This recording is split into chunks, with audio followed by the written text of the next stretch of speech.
Shalom, sekali lagi shalom Bapak Ibu, luar biasa. Mari kita sama-sama bangkit berdiri, kita mau satukan hati berdoa syafaat. Bapak terima kasih Tuhan atas segala kebaikan-Mu dalam kehidupan kami Tuhan. Kami bersyukur atas kasih setia-Mu Tuhan dan kemurahan-Mu. Kalau kami pada hari ini kami boleh datang, kami memuji, menyembah Tuhan. Kami beribadah kepada-Mu Tuhan. Sungguh Tuhan kami berterima kasih dan bersyukur Tuhan. Di tahun amanat agung ini Tuhan, biar Tuhan Engkau pakai kami semua Tuhan. Dan Engkau perlengkapi kami semua Tuhan untuk bisa mengambil bagian dalam penuaian jiwa di tahun ini. Saat ini kami juga mengangkat tangan kami Tuhan berdiri bagi bangsa kami Indonesia. Biar shalom yang daripada Allah turun atas bangsa Indonesia. Bapak Engkau mengaruniakan keamanan, kedamaian dan kesejahteraan bagi bangsa kami Tuhan. Biar kasih-Mu itu ya Tuhan, kasih-Mu yang kekal itu terus melingkupi bangsa kami Tuhan. Sehingga kami Tuhan diluputkan Tuhan dari berbagai-bagai goncangan yang saat ini terjadi atas bangsa-bangsa ya Tuhan. Indonesia kami percaya Tuhan perekonomiannya akan terus bergerak maju Tuhan, terus bertumbuh ya Tuhan. Kami menghalau Tuhan gelombang PHK Tuhan, bahkan kami terus berdoa Tuhan untuk terciptanya lapangan pekerjaan yang luas dan terbuka bagi setiap lapisan masyarakat. Terima kasih Tuhan, di era Pentakosta yang ketiga ini Tuhan, Engkau mencurahkan roh-Mu yang dahsyat dan luar biasa atas bangsa kami Tuhan. Sampai setiap jiwa mengalami perjumpaan yang otentik dengan Engkau ya Tuhan. Akan ada kebangunan rohani ya Tuhan, ada great revival terjadi atas Indonesia dan hujan pertobatan itu turun atas bangsa kami. Indonesia akan terus dipenuhi oleh kemuliaan Tuhan. Terima kasih Bapak, kami juga berdoa Tuhan membawa presiden kami Bapak Prabowo dan wakilnya Pak Gibran. Engkau curahkan Tuhan roh takut akan Tuhan, hikmat kebijaksanaan yang daripada Engkau Tuhan, biar hati-Mu Tuhan ada dalam hati mereka ya Tuhan. Bersama-sama dengan seluruh jajaran kabinet merah putih, mereka boleh bekerja dengan integritas dan kejujuran. Sehingga setiap program-program yang diambil, setiap keputusan-keputusan yang diambil, sungguh-sungguh mendatangkan kebaikan bagi bangsa dan rakyat Indonesia. Terima kasih Bapak, saat ini kami membawa pemimpin rohani kami Tuhan, Pak Niko, Gembala Sidang kami dan Dr. Yanto, Gembala CK7. Tuhan, pengurapan-Mu berlimpah atas kedua hamba-Mu ya Tuhan. Diberikan kesehatan yang terbaik, umur yang panjang, kami percaya Tuhan. Engkau terus nyatakan Tuhan kuasa-Mu dan kemuliaan-Mu atas kedua hamba-Mu. Sampai rencana-Mu digenapi atas gereja-Mu Tuhan. Dan dimanapun mereka berada, covering-Mu sempurna untuk Pak Niko dan Dr. Yanto beserta seluruh keluarga besarnya. Terima kasih Tuhan, kami juga tak lupa membawa generasi Yeremia. Anak-anak kami, cucu kami Tuhan ke dalam tangan-Mu. Mereka akan hidup kudus, berkenan bagi Tuhan. Hidup berkemenangan, mereka akan menjadi dampak dan terang Tuhan. Yang membawa banyak orang berjumpa dengan Engkau ya Tuhan. Mereka akan menjadi generasi yang bergerak memenangkan jiwa. Dan ikut mengambil bagian untuk menyelesaikan amanat agung Tuhan Yesus. Terima kasih Bapa, hanya di dalam satu nama kami berdoa, Tuhan Yesus Kristus. Amin. Mari berikan tepuk tangan saudara-saudara yang terbaik bagi Tuhan saudara. Mari bersama-sama tepuk tangan bagi Tuhan. Hey, hey.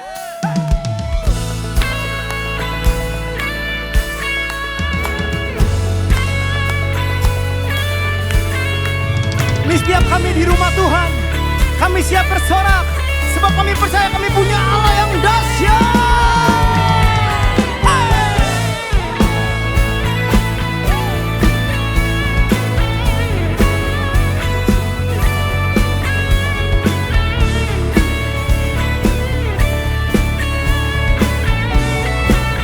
Bersama-sama mau Tuhan katakan. Every praise is to our God. Every word of worship with one accord. Every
Yes, He is. Yes, He is. Come on. Every praise, say. is to our God. Every word of worship. Every praise. Every praise. Is to our God. Sing hallelujah. Say. Sing hallelujah. Is to our God. Glory hallelujah. Is to our God. Every praise. Every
Yesus, kemuliaan-Mu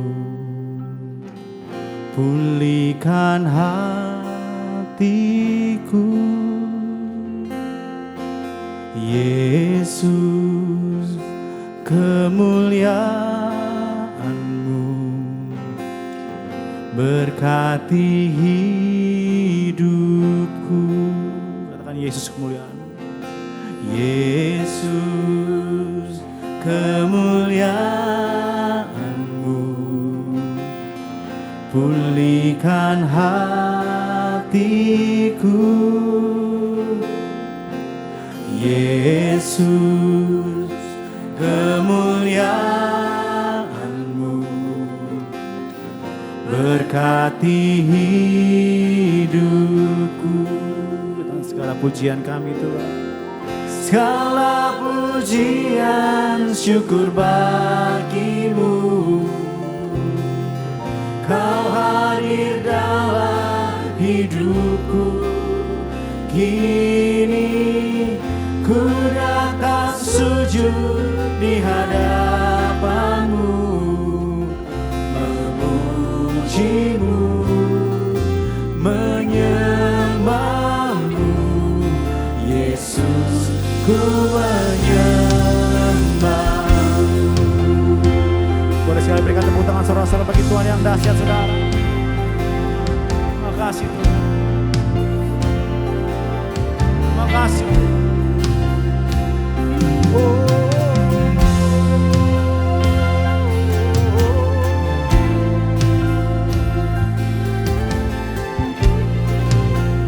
Bersama-sama dengan segenap hatimu saudara.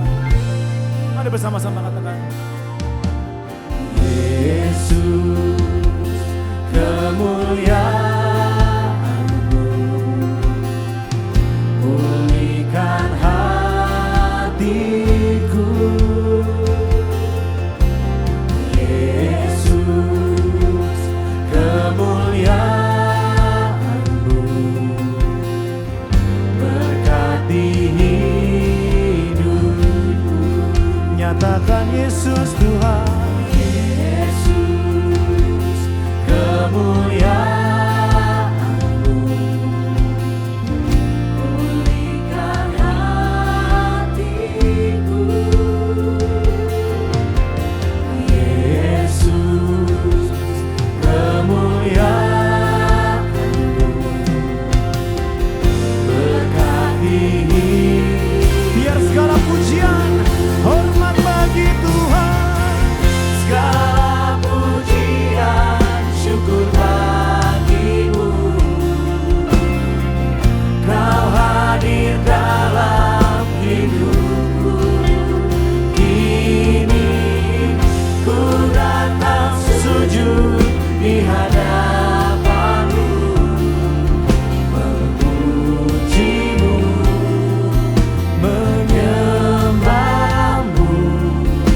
hari kami rindu sama Tuhan. Kami mau katakan segala pujian syukur kami bagi Engkau. Dan katakan saudara, segala pujian.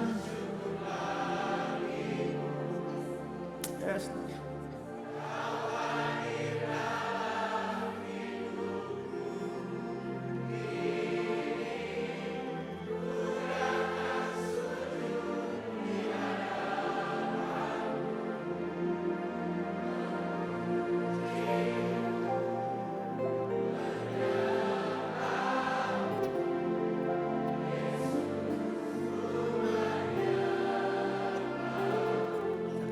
Segala pujian kami. Mari bersama-sama saudara. Segala pujian bagimu.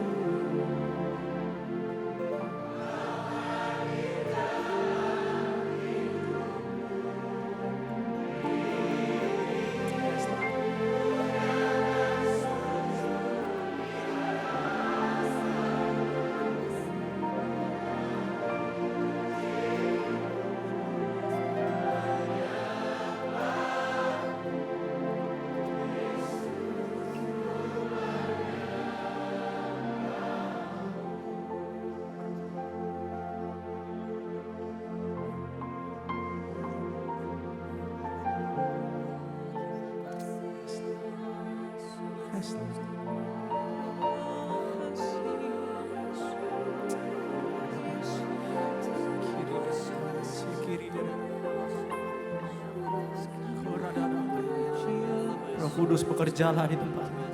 Kiri dada ayah dada kanan. Kiri dada ayah sida. Baba Kora dada maya sida. Hera dada maya sida. Jamaah. Tidak ada yang terlewatkan di tempat. Kora dada maya kiri dada. Baba. Mama ya,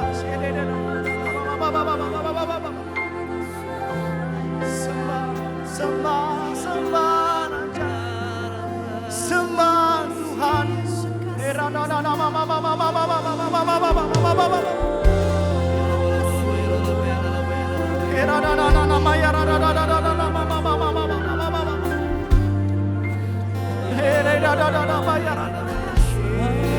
Kami menikmati Roh Kudus bekerja.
Shalom, jemaat GBI PRJ Group CK7 yang dikasihi oleh Tuhan. Hari ini kita akan membahas sebuah tema yang mungkin tidak didapati di luar, tetapi saya dapat ini dari ruang konseling Bapak Ibu. Ya, ngambil tema berjudul Memenangkan Suami yang Tidak Percaya, diambil dari 1 Petrus 3 ayat 1 sampai ke 5. Saya akan bacakan ayatnya, 1 Petrus 3 ayat 1 sampai 5. Demikian juga kamu, hai istri-istri, tunduklah kepada suamimu, supaya jika ada di antara mereka yang tidak taat kepada firman, mereka juga tanpa perkataan dimenangkan oleh kelakuan istrinya. Jika mereka melihat bagaimana murni dan salehnya hidup istri mereka itu, perhiasanmu janganlah secara lahiriah, yaitu dengan mengepang-ngepang rambut, memakai perhiasan emas, atau dengan mengenakan pakaian yang indah-indah. Tetapi perhiasanmu ialah manusia batiniah yang tersembunyi dengan perhiasan yang tidak binasa, yang berasal dari roh yang lemah lembut dan tentram, yang sangat berharga di mata Allah. Sebab demikianlah caranya perempuan-perempuan kudus dahulu berdandan, yaitu perempuan-perempuan yang menaruh harapannya kepada Allah. Mereka tunduk kepada suaminya. Ya, Bapak Ibu, sebagai latar belakang dari perikop ini, ya, yang pertama, surat daripada 1 Petrus 3 ini berbicara memberikan petunjuk dan pengajaran kepada jemaat Kristen tentang bagaimana mereka harus hidup sebagai orang Kristen di tengah-tengah masyarakat yang tidak percaya. Nah, dalam konteks ini Petrus menulis tentang bagaimana istri-istri harus hidup dengan suami-suami mereka yang tidak percaya. Nah, Petrus menekankan pentingnya hidup yang baik dan menunjukkan kasih Allah serta hormat kepada suami-suami mereka, sehingga suami-suami mereka itu dapat dimenangkan bagi Kristus. Ya. Nah, ada satu dilema yang saya mau sampaikan di sini yang saya temukan di ruang counseling, ya, Bapak Ibu. Yang pertama, berbicara pernikahan itu di awal, ya. Di awal cinta itu tidak bisa mendeteksi apakah pasangan kita itu sudah memiliki hubungan pengenalan yang benar dengan Tuhan.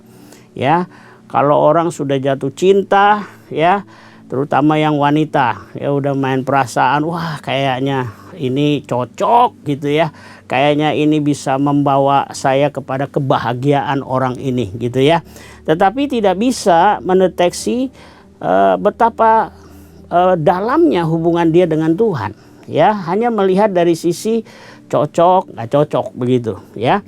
Nah, yang kedua, cinta itu hanya bisa melihat bagian luar kerohanian pasangan kita, ya, seperti contohnya aktivitas rohani. Ya, ada satu kali saya tanya, ini pasangannya yang lakinya ini sudah percaya Yesus belum, kan gitu ya. Nah, dia bilang sudah Pak, dia sudah mau percaya, dia mau diajak ke gereja. Wah, puji Tuhan. Bahkan dia mau Pak kalau diajak pelayanan, begitu, ya. Tetapi Bapak Ibu, tanpa ada hubungan yang sudah intim dengan Tuhan, ini yang jadi masalah, Bapak Ibu, ya. Jadi banyakkan kita itu melihatnya dari sisi aktivitas rohani. Lalu kita menilai orang itu, wah ini orang kayaknya, waduh, bisa jadi imam yang baik. Orang ini bisa memimpin keluarga nanti kalau saya nikah dengan dia. Tapi ternyata itu tidak bisa dideteksi, ya, ketika kita sedang falling in love, jatuh cinta begitu, ya.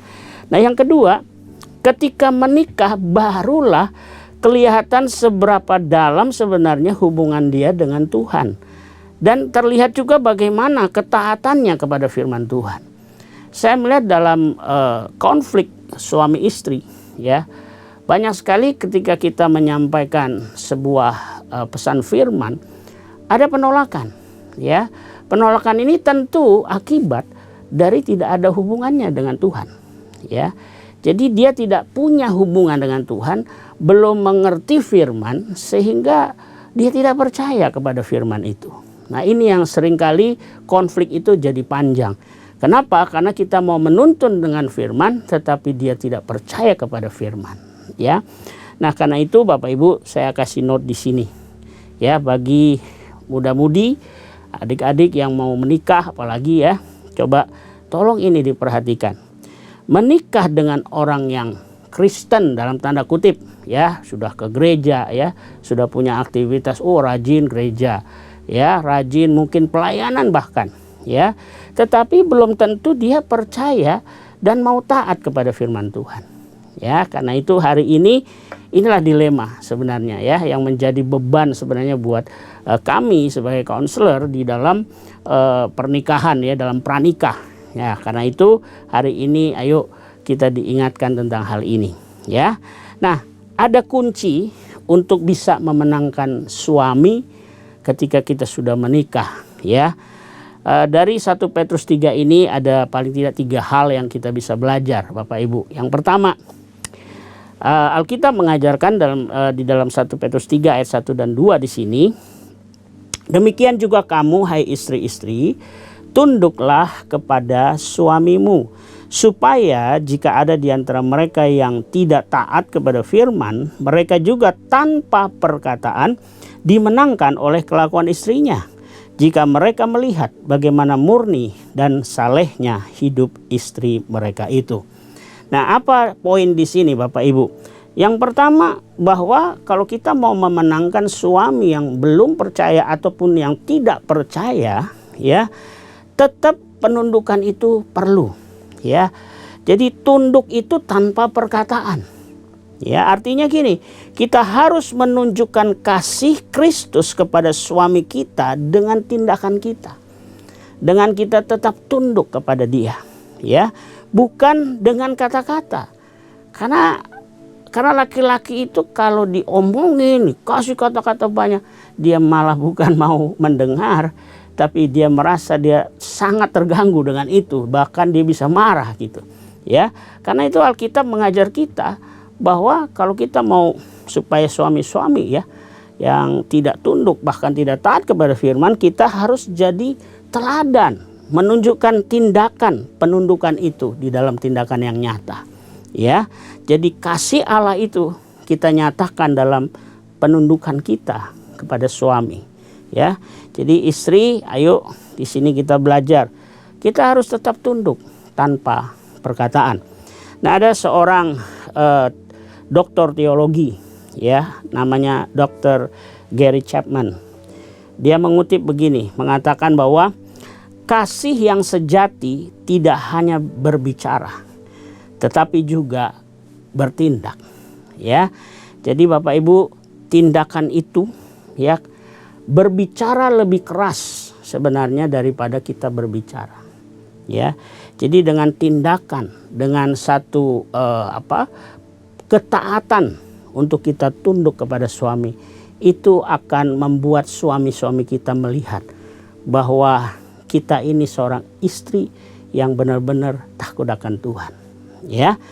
Yang kedua Bapak Ibu, kunci memenangkan suami ketika dia belum percaya atau tidak percaya pada firman. Yang kedua, dalam 1 Petrus 3 ayat 3-4, perhiasanmu janganlah secara lahiriah, yaitu dengan mengepang-epang rambut, memakai perhiasan emas, atau dengan mengenakan pakaian yang indah-indah. Tetapi perhiasanmu ialah manusia batiniah yang tersembunyi dengan perhiasan yang tidak binasa, yang berasal dari roh yang lemah lembut dan tentram, yang sangat berharga di mata Allah. Nah, di poin ini Bapak Ibu, yang kedua kunci kita memenangkan suami adalah perhiasan apa yang kita pakai. Di sini dikatakan perhiasan batiniah. Jadi istri-istri di sini yang mau memenangkan suaminya yang tidak percaya, ya, dia harus menggunakan perhiasan batiniah. Apa arti perhiasan batiniah dalam konteks ini? Artinya adalah perhiasan yang berasal dari dalam hati, yaitu sifat-sifat yang tidak kelihatan oleh mata manusia, Ya, contoh di sini dikasih yaitu hati yang lemah lembut dan tenang, tentram. Ya. Jadi Bapak Ibu, khususnya istri-istri mesti kasih catatan di sini. Ya, bahwa suami-suami itu bisa dia berubah ketika dia menghadapi seorang yang lembut dan tenang. Ya. Ini kuncinya. Ya, jadi kalau istri-istri di sini bergumul tentang suaminya yang belum percaya, bahkan yang tidak percaya firman, ayo berikan mereka kelembutan yang dari dalam hati kita. Ya. Nah, Dr.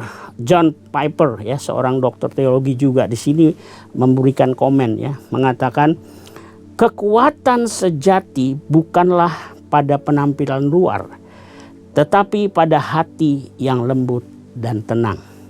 Bapak Ibu, banyak sekali laki-laki atau suami-suami justru mereka jatuh di luar karena di luar ada kelembutan, ya. Tapi kelembutan itu kelembutan yang palsu. Tetapi kalau seorang istri yang dia bisa memberikan kelembutan, ketenangan buat suaminya, ini adalah satu senjata, ya, untuk bisa memenangkan mereka, untuk bisa percaya dan kembali kepada Tuhan. Ya, oke. Yang ketiga, Bapak Ibu, kunci memenangkan suami. Ya, 1 Petrus 3 ayat 3 ayat yang kelima di sini dikatakan, sebab demikianlah caranya perempuan-perempuan kudus dahulu berdandan, yaitu perempuan-perempuan yang menaruh pengharapannya kepada Allah.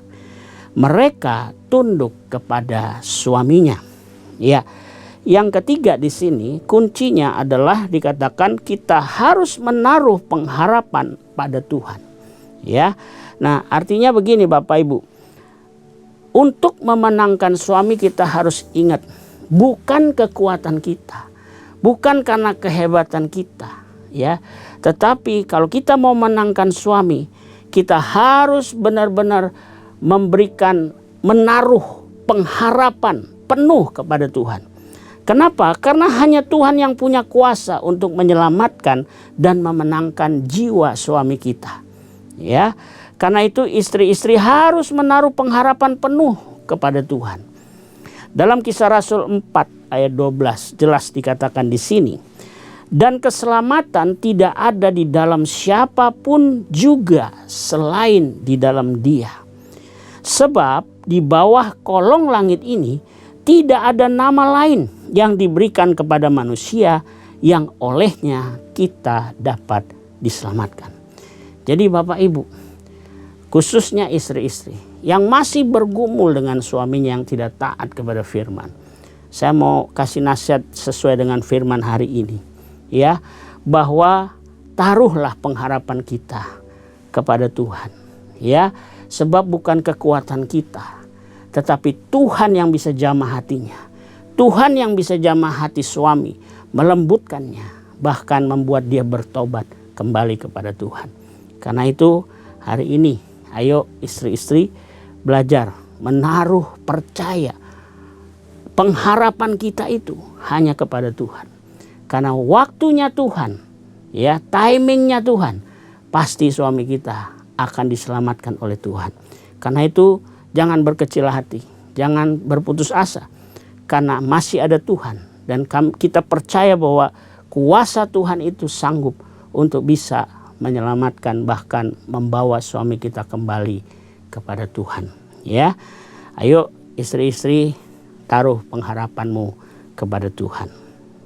Nah, sebagai kesimpulan, ya, yang pertama, untuk memenangkan suami yang belum percaya tidak bisa hanya dengan perkataan, tetapi dengan tindakan kasih yang nyata melalui penundukan diri yang tulus dan murni kepada suami.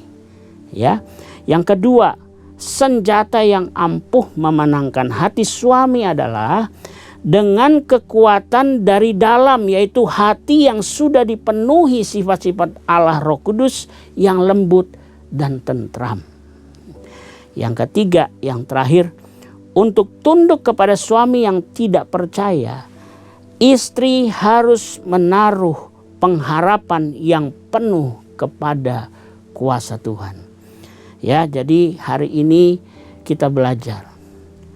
Kadang bilang suami kita sudah Kristen. Ya, kita percaya bahwa dia bisa memimpin, tapi ternyata hari ini kita lihat bahwa orang yang sudah ke gereja pun, yang sudah Kristen pun ternyata banyak yang tidak percaya kepada firman. Ya, buktinya adalah mereka nggak mau taat kepada firman. Sebenarnya kalau seorang suami atau laki-laki yang sudah punya hubungan yang benar dengan Tuhan, punya pengenalan yang benar akan Tuhan, dia pasti akan taat kepada firman Tuhan. Kiranya firman ini boleh menjadi berkat bagi kita semua jemaat yang dikasihi Tuhan. Mari kita berdoa. Bapa di surga, terima kasih buat firman-Mu yang ajaib pada hari ini. Hamba-Mu sudah melepaskan firman ini. Kiranya firman ini kami percaya tidak akan kembali sia-sia. Kami percaya firman-Mu akan menjamah setiap kami dimanapun kami berada. Secara khusus buat para istri-istri, biarlah melalui firman ini mereka semua dikuatkan. Mereka semua diberi pengharapan, iman, percaya bahwa suami-suami mereka, mungkin ada yang belum percaya, bahkan ada yang tidak taat kepada firman. Hamba berdoa kiranya Engkau menjamah hati mereka, berikan mereka kekuatan untuk bisa memenangkan suaminya untuk kembali kepada Tuhan. Terima kasih Bapa, kami doakan buat suami-suami yang hatinya masih keras, yang belum punya pengenalan akan Tuhan. Kiranya Engkau memberikan Tuhan hati mereka boleh dijamah dan kembali kepada Engkau. Terima kasih Bapa. Hamba-Mu serahkan seluruh jemaat-Mu, keluarga-keluarga, kiranya diberkati oleh Tuhan. Di dalam nama Tuhan Yesus, nama yang berkuasa di bumi di surga, hamba berdoa. Haleluya. Amin.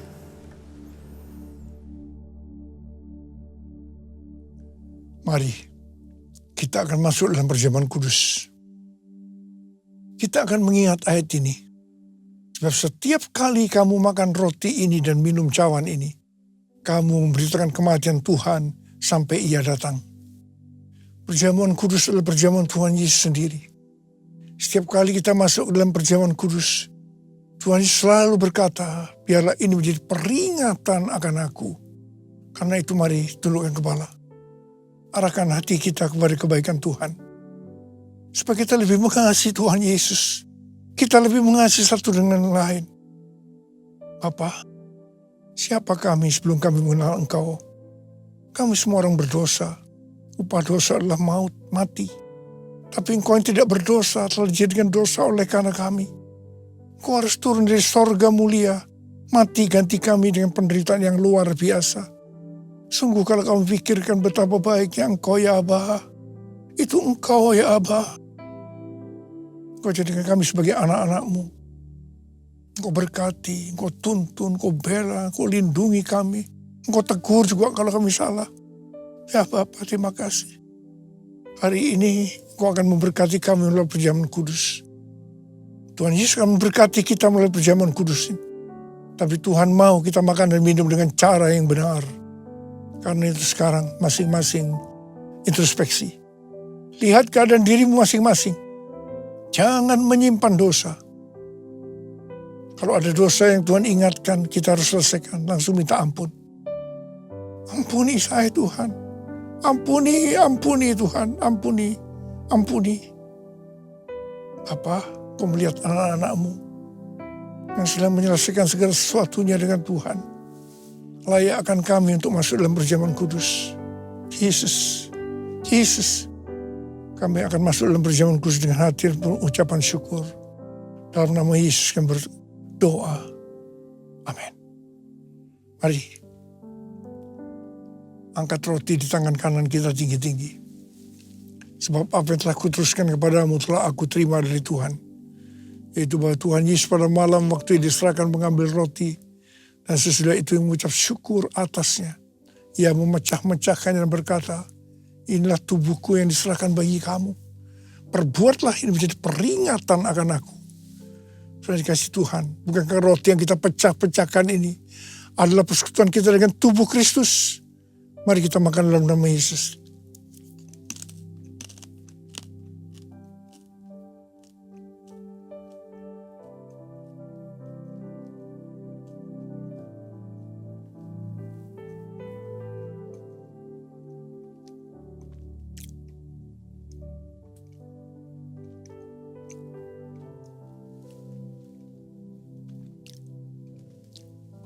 Mari, angkat cawan di tangan kanan kita tinggi-tinggi.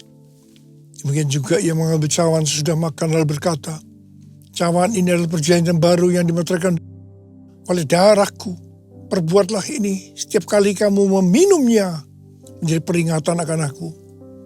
Sudah kasih Tuhan, bukan cawan pengucapan syukur. Yang atasnya kita ucapkan syukur adalah persekutuan kita dengan darah Yesus. Mari kita minum dalam nama Yesus.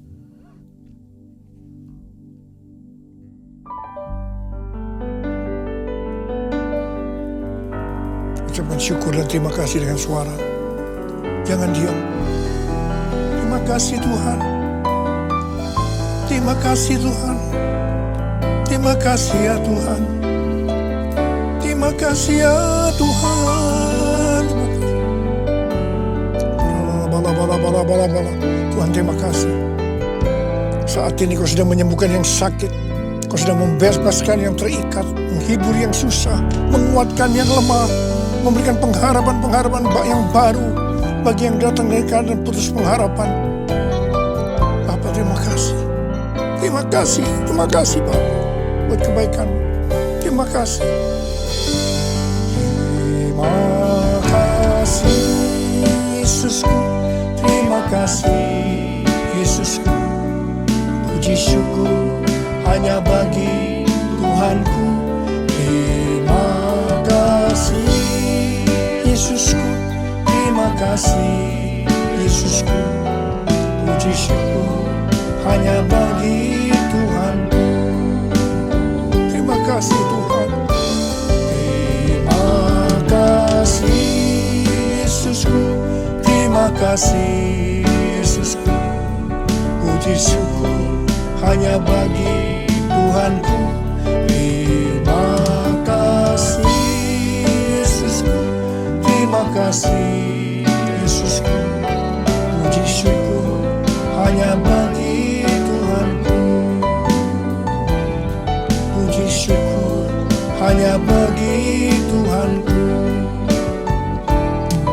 Puji syukur hanya bagi Tuhan.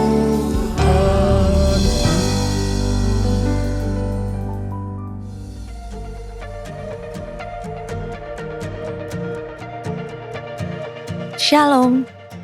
Gembala dan seluruh pengerja CK7 serta jemaat Tuhan mengucapkan terima kasih kepada Pendeta Indarwanto Tarigan BA yang telah memberkati kita semua melalui penyampaian pesan firman Tuhan pada hari ini. Tuhan Yesus memberkati Bapa dan keluarga berlimpah-limpah. Amin. Berikut kami sampaikan beberapa pengumuman. Ibadah Raya via live streaming hari Minggu 12 April 2026 pukul 7, 9, 11.30, 14, dan 16.30 waktu Indonesia Barat akan dilayani oleh Pendeta Rora Montanujaya MSc. Ibadah Raya hari Minggu 12 April 2026 diadakan di GBPRJ pukul 7 dan 9 waktu Indonesia Barat, dilayani oleh Pendeta Robertus Purwadi SSPD. Pukul 11.30 dan 16.30 waktu Indonesia Barat, dilayani oleh Pastor Bill Lantang. PRJ Mandarin Service pukul 9 waktu Indonesia Barat, dilayani oleh Pendeta Tan Willing. GB Intercon pukul 7 dan 9 waktu Indonesia Barat dilayani oleh Pastor Bill Lantang. Pukul 11 waktu Indonesia Barat dilayani oleh Pendeta Stefan Jaya Saputra SMTH. Pukul 16 dan 18 waktu Indonesia Barat dilayani oleh PDP John Lesmana. GB St. Moritz pukul 9 dan 11 waktu Indonesia Barat dilayani oleh PDP Thomas Eka Wijaya. Pukul 13 dan 15 waktu Indonesia Barat dilayani oleh Novedin Waruwu STH. Pukul 17 dan 19 waktu Indonesia Barat dilayani oleh PDP Haryanto Cito Harjoyo. PRJ Pluit pukul 9 dan 11 waktu Indonesia Barat dilayani oleh Evangelis Safiawati. Pukul 16.30 waktu Indonesia Barat dilayani oleh PDP Trisi Juliana Wibowo. GBHCR pukul 8 dan 10 waktu Indonesia Barat dilayani oleh Bapak Sofyan Wijaya. GB Alam Sutra Mall, pukul 8.30, 14 dan 16.30 waktu Indonesia Barat, dilayani oleh Pastor JJ Simko Putra. Pukul 11 waktu Indonesia Barat dilayani oleh Pendeta Dr. Insinyur Niko Nyotra Harjo. Ibadah raya di atas disertai dengan ibadah pemudaran anak.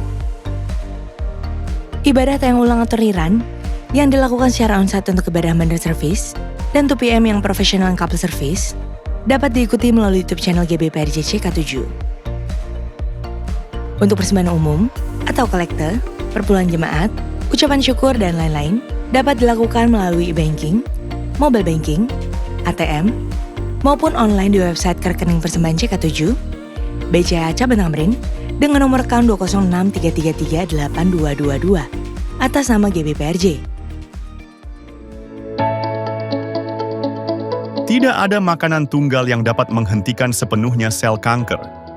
Pengobatan kanker harus melalui metode medis yang disarankan oleh dokter. Namun, ada beberapa makanan yang kaya antioksidan dan fitokimia dapat mendukung pencegahan dan memperlambat pertumbuhan sel kanker dalam studi laboratorium dan penelitian tertentu. Apa saja makanan tersebut? Temukan jawabannya dalam Cancer Ministry pada hari Sabtu, 18 April 2026, pukul 10.30, bersama Pendeta Dr. Elizabeth Subrata. Bertempat di Integrity Convention Center, Safir Room, Mall MGK, lantai 9, Kemayoran, Jakarta Pusat.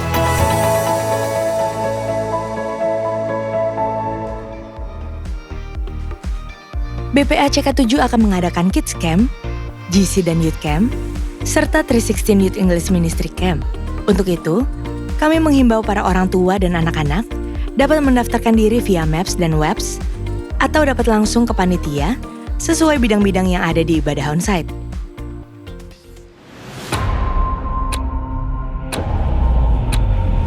I believe the greatest harvest that the world has ever seen is going to happen in these days. Untuk penuhan jiwa-jiwa, harvest now, Jesus for everyone.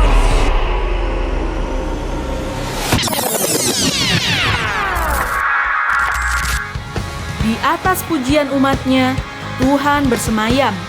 Hadiratnya memulihkan hati, mengubahkan hidup, dan menarik jiwa-jiwa datang kepadanya.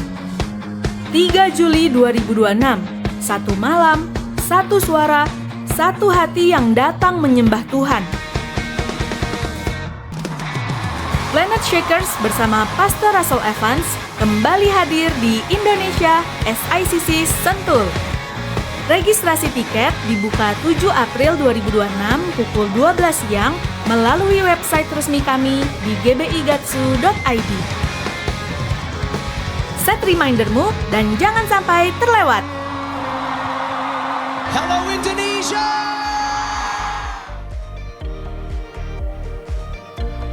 Berikut kami informasikan pasangan dari jemaat GBPRJ Grup CK7 yang akan melangsungkan pemberkatan nikah. Apabila dari Bapak Ibu ada yang keberatan atas informasi tersebut, harap dapat segera menghubungi PDP Grace Natalia di nomor WA 08568505 054. Untuk info lengkap seluruh kegiatan GBPRJ CK7, maka Bapak Ibu dapat follow sosial media GBPRJ baik di Instagram, TikTok, maupun Facebook. Sekian pengumuman pada hari ini. Terima kasih atas perhatian Bapak Ibu sekalian. Tuhan Yesus memberkati. Terimalah berkat yang berlimpah-limpah dari Allah Bapa, kasih karunia di dalam anaknya yang tunggal, Yesus Kristus.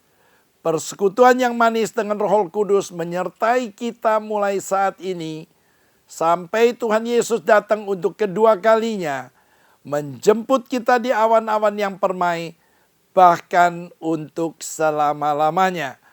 Semua yang percaya katakan amin.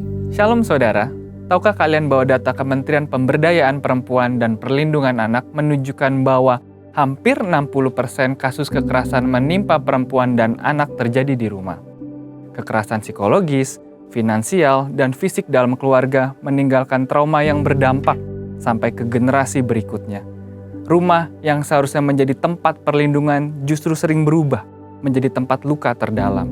Namun, Allah memberikan janji penebusan untuk memulihkan dan menyembuhkan setiap hubungan yang rusak. Dalam Voice of Pentecost kali ini, kita akan membahas mengenai keluarga ditebus dan diutus Allah. Alkitab mengajarkan bahwa keluarga bukan sekedar hasil, budaya atau kesepakatan sosial, melainkan rancangan Allah sejak awal penciptaan.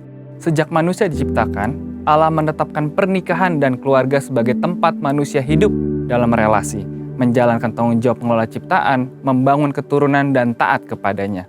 Keluarga adalah institusi pertama yang Allah dirikan sebelum negara, sebelum budaya berkembang, bahkan sebelum dosa masuk ke dunia.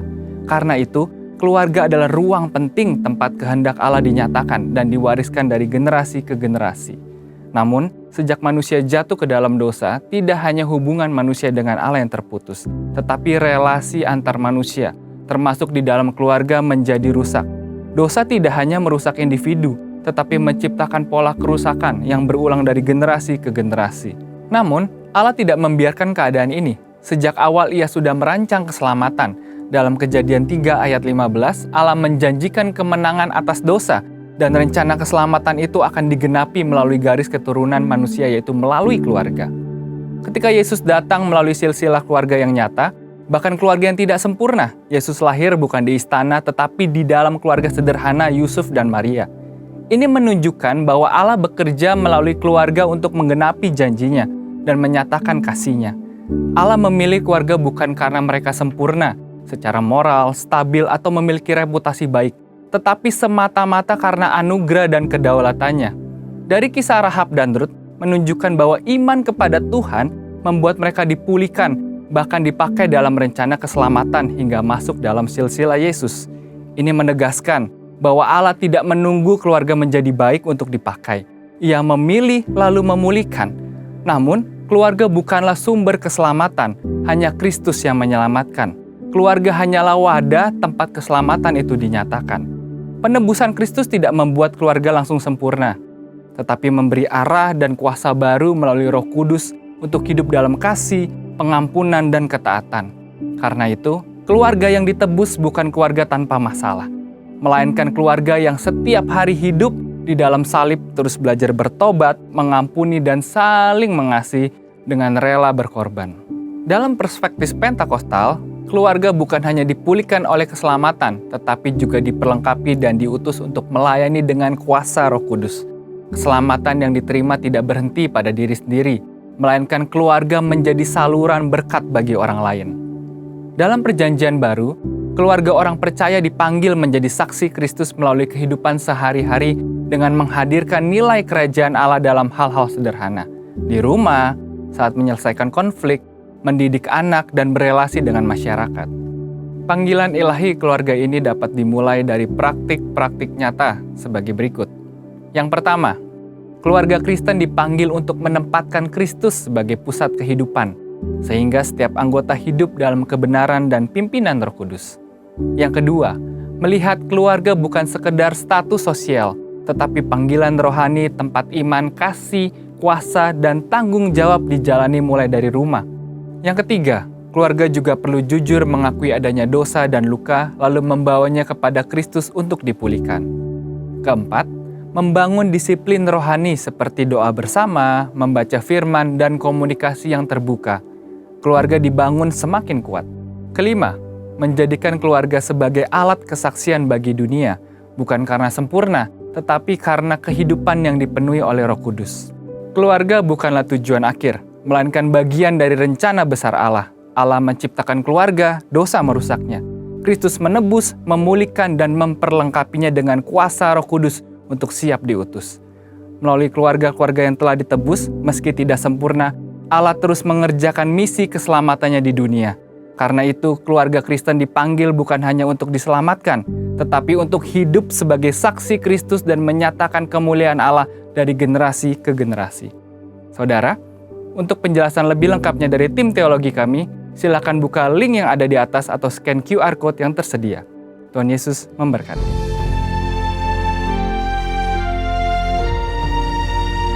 Mari, jemaat yang dikasihi Tuhan, kita akan bersama-sama memperkatakan apa yang dimaksud dengan Pentakosta ketiga dan Mazmur 91. Apa yang dimaksud dengan Pentakosta ketiga? 1. Pentakosta ketiga adalah pencurahan Roh Kudus yang dahsyat di zaman ini, melebihi yang terjadi di Azusa Street. 2. Pentakosta ketiga akan mengakibatkan penuaian jiwa yang terbesar dan yang terakhir sebelum Tuhan Yesus datang kembali. 3. Pentakosta ketiga akan membangkitkan generasi Yeremia, yaitu anak-anak muda yang dipenuhi Roh Kudus, cinta mati-matian kepada Tuhan Yesus, tidak kompromi terhadap dosa, dan akan bergerak untuk memenangkan jiwa. 4. Pentakosta ketiga lahir di Indonesia dan bergerak ke bangsa-bangsa. Gerakan ini dari timur ke barat dan akan kembali ke Yerusalem. 5. Pentakosta ketiga akan memberikan kuasa untuk menyelesaikan amanat agung, dan setelah itu Tuhan Yesus akan datang kembali. Dan mari bersama kita sepakat dan percaya mendeklarasikan firman Tuhan yang tertulis dalam Mazmur 91. Dalam lindungan Allah, orang yang duduk dalam lindungan yang maha tinggi dan bermalam dalam naungan yang maha kuasa akan berkata kepada Tuhan, tempat perlindunganku dan kubu pertahananku, Allahku yang kupercayai. Sungguh, Dialah yang akan melepaskan engkau dari jerat penangkap burung, dari penyakit sampar yang busuk. Dengan kepaknya Ia akan menudungi engkau, di bawah sayapnya engkau akan berlindung. Kesetiaannya ialah perisai dan pagar tembok.